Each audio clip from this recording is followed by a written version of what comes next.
Naggawa ako ng latik, guys. Kasi naggawa ako ng suman. Ito na yung suman ko nung ini-steam.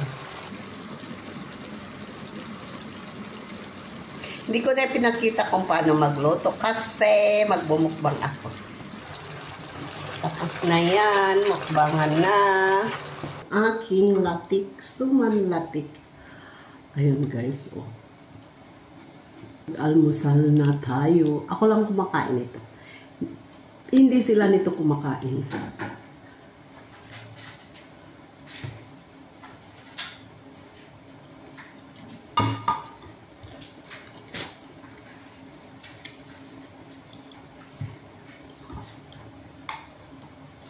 So, hinintay ko talaga ito kagabi na matapos ko balutin.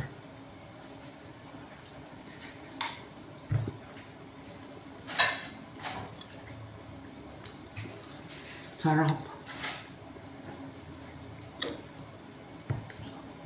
Kakakuntinto.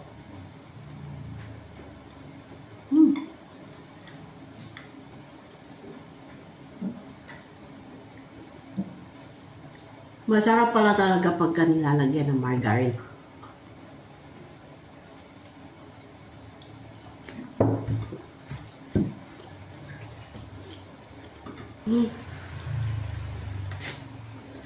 Kahit nag-iiba ang kulay.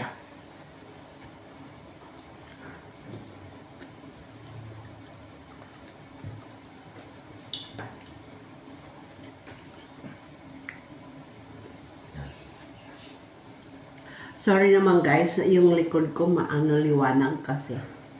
Yung ano oh.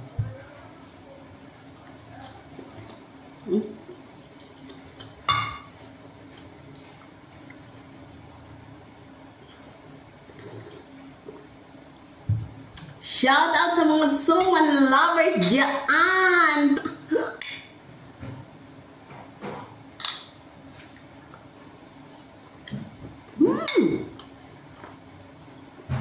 Sarap.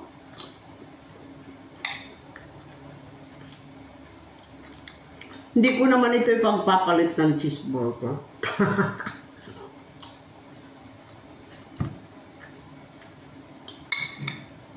Hindi kasi ako cheeseburger lady. Pero, nagagawa ako ng aking sariling burger patty. At gustong-gusto yung anak ko yan kasi pure meat ang aking ginagawa. At saka hindi ko nilalagyan ng mga breadcrumbs, kung ano-ano ang nilalagay ko ay real bread.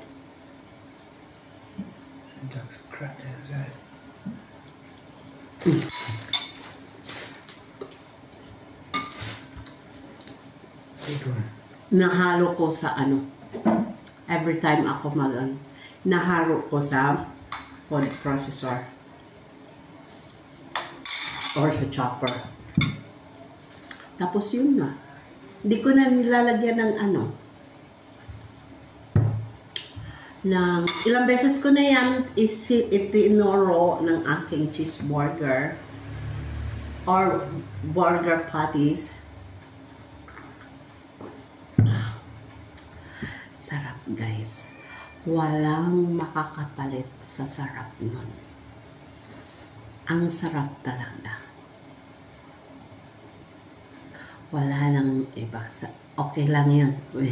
Inom na lang ako ng aking sugar medicine. Thank you for watching. Bye!